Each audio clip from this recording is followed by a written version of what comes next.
How to maximize your personal injury settlement properly. Beginner mistakes that cost you. Maximizing your personal injury settlement seems straightforward, but most people make mistakes that cost them thousands. The surprising truth is that small oversights early in the process can significantly reduce your payout.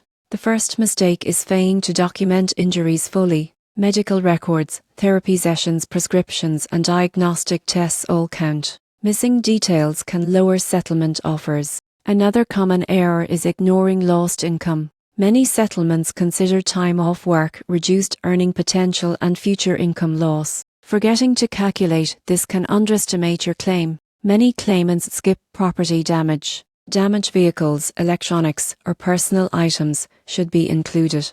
Neglecting these costs leaves money on the table. A surprising mistake is not understanding local laws. Compensation rules vary by state, and online calculators may not fully account for your jurisdiction. Verify local regulations to avoid errors. Finally, beginners often rely solely on settlement calculators without consulting a professional. While helpful, speaking with a lawyer ensures all damages, liabilities, and insurance nuances are included. To properly maximize your personal injury settlement, document all injuries and damages, account for lost income, check local laws, and consult a legal professional. Taking these steps ensures an accurate claim and the highest possible payout.